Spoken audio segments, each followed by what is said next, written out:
لائیں کہیں کہ ہمارا رب اللہ ہے، پھر اس پر جم جائیں۔ ان پر فرشتوں کا نزول ہوتا ہے، نہ کوئی غم کرو نہ خوف، خوشیاں مناؤ جنت کی جس کا تم سے وعدہ کیا گیا تھا۔ اللہ کی ربوبیت پر اطمینان جب انسان کو ہو جاتا ہے، میرا رب اللہ ہے، ربی اللہ، انسان کے لیے نہ کوئی کھٹکا، نہ کوئی خطرہ، نہ کوئی خوف، نہ کوئی حزن۔ جو کچھ ہو رہا ہے کس کے اذن سے ہو رہا ہے؟ اللہ کے اذن سے۔ اللہ کے اذن کے بغیر پتا تک نہیں ہلتا۔ یہ کوئی اندھا بہرا مادہ نہیں ہے جس سے مجھے کوئی خوف ہو۔ اندھا بھینسا چلا آ رہا ہو اس سے تو ڈرنے کا ہر انسان کو ڈرنا چاہیے، نہ معلوم کس کو ٹکر مار دے۔ لیکن نہیں، اس کائنات کو چلانے والا ایک سمیع و بصیر خدا ہے، وہ جو میرا دوست ہے، میرا ولی ہے۔ اللہ ولی الذین آمنوا یخرجہم من الظلمات الی النور۔ اللہ اہل ایمان کا ولی ہے، ساتھی ہے، پشت پناہ ہے، مددگار ہے، حمایتی ہے۔ بتائیے جسے یقین ہو جائے کہ اللہ میرا مددگار، اللہ میرا محافظ، اللہ میرا پشت پناہ، اللہ میرا حمایتی، اس کے لیے کوئی خوف ہوگا؟ اس سے کوئی ڈر ہوگا؟ میں مثال دیا کرتا ہوں ایک بہت سادہ پنجاب کے دیہات کی۔ وہ بڑا چودھری ہے اور کوئی غریب کسان ہے۔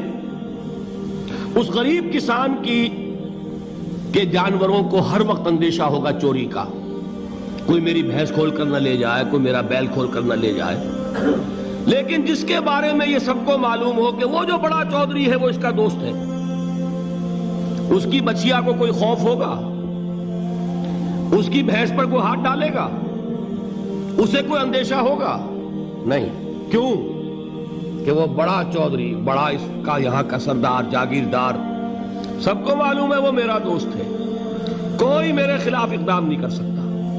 اس دنیا میں یہ چھوٹی سی بات اگر آپ کے دلی اطمینان اور سکون کا باعث بن سکتی ہے تو ذرا تصور کیجئے۔ میں لفظ تصور استعمال کروں گا صرف اس لیے کہ اس کا ہم جس کو کہتے ہیں ادراک اور شعور کر نہیں سکتے، اگر کے ساتھ کر سکتے۔ اگر یقین ہو کہ اللہ میرا مددگار اور یقین ہو کہ اللہ ہر آن میرے ساتھ ہے، پھر کوئی خوف؟ کس کا خوف؟ کوئی شے اللہ سے بالا تر ہے؟ کوئی قوت اس سے زیادہ طاقتور ہے؟ کوئی اس کے ارادے کو بدلنے والا ہے؟ کوئی اس کی مشیت کے آڑے آنے والا ہے؟ یہی بات ہے جو حضور نے فرمائی۔ یہ ایمان کا حاصل ہے لب لباب،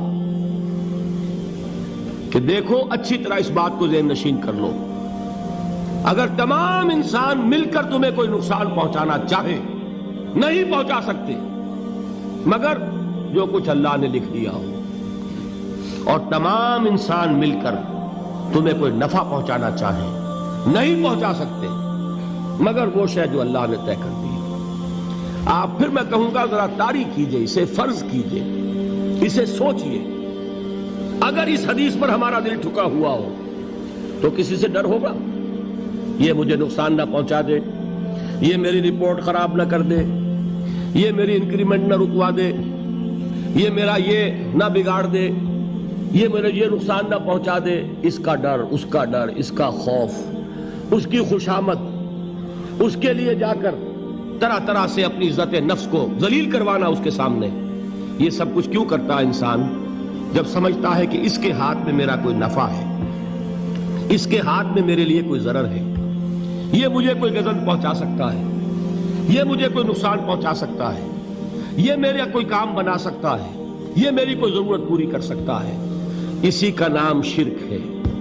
جہاں آپ نے یہ سمجھا کہ غیر اللہ کے اندر کوئی طاقت موجود ہے، وہی شرک ہے۔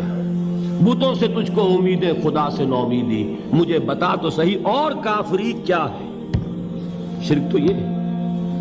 جس پر بھی تمہیں یہ خیال ہے، کلمہ ہے یہ کلمہ سوم، لا حول ولا قوت الا باللہ، ذرا اس پر دل کو کبھی اگر آپ تصور کریں، پھر فرض کریں، دل ٹھک جائے اس پر، کوئی طاقت نہیں۔ یہی بات تھی جو شیخ عبد القادر جیلانی رحمۃ اللہ علیہ نے اپنی وصیت میں اپنے بچے سے کہی. 11ویں دینے والے ہیں، لیکن حضرت شیخ عبد القادر جیلانی کی وصیت اور تعلیمات کو کتنے لوگ ہیں کہ جانتے ہو؟ یہ جن مقامات تک پہنچے ہیں وہ کس چیز کی بدولت پہنچے ہیں؟ انہوں نے جو پیغام دیا وہ کیا تھا؟ اے میرے بچے، جس طریقے سے قرآن مجید میں حضرت لقمان کی نصیحتیں جو ہے نقل کر دی گئی ہیں، میں یہ عرض کروں گا بالفرض اگر قرآن حضرت عبد القادر جیلانی کے بعد نازل ہوا ہوتا تو شیخ عبد القادر کی یہ نصیحتیں بھی قرآن میں درج ہوتی. اتنی اونچی نصیحتیں ہیں. اے میرے بچے، اس حقیقت کو ذہن نشین کر لے، لا فاعل فی الحقیقت ولا مؤثر الا اللہ.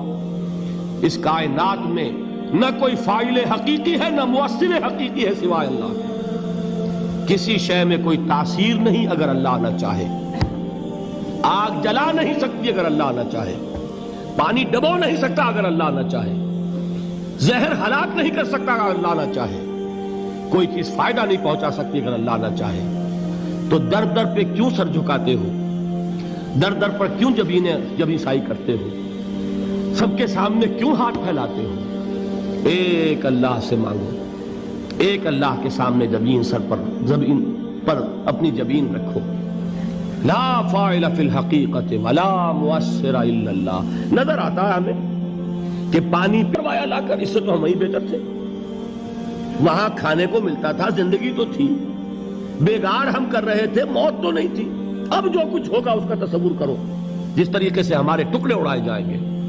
تو لڑ رہے ہیں حضرت موسیٰ علیہ السلام سے. یہ تورات کی تفصیل ہے. قرآن میں صرف اتنا آیا ہے، پریشان ہو کر انہوں نے کہا انا لمدرکون، موسیٰ ہم تو پکڑے گئے. اس وقت موسیٰ کا جواب کیا ہے؟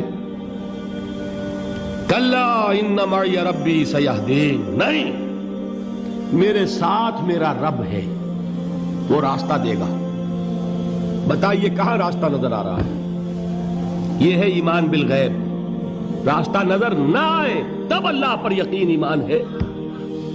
جیب میں پیسے ہوں اور تب دل کو اطمینان ہے تو ایمان کس پر ہوا؟ پیسے پر، اللہ پر نہیں. جب وسائل و ذرائع نہ ہو اور پھر یقین ہو کہ اللہ مسبب الاسباب ہے، وہ اسباب کا پابند نہیں ہے، وہ اسباب کا محتاج نہیں ہے، اسباب اس کے محتاج ہیں.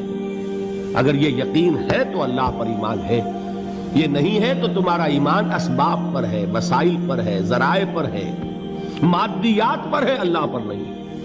اس وقت کہاں راستہ تھا؟ کوئی راستہ تھا؟ سمندر ہے اور ادھر سے لشکر آ گیا ہے. کلا ان معی ربی سیہدین. اب دیکھیے، ایمان کہہ دینا آسان ہے، ہوا معکم اینما کنتم، جہاں کہیں بھی تم ہوتے ہو اللہ تمہارے ساتھ ہوتا ہے. لیکن اس کا یقین قائم ہو جائے تو زمین و آسمان کا فرق واقع ہو جائے.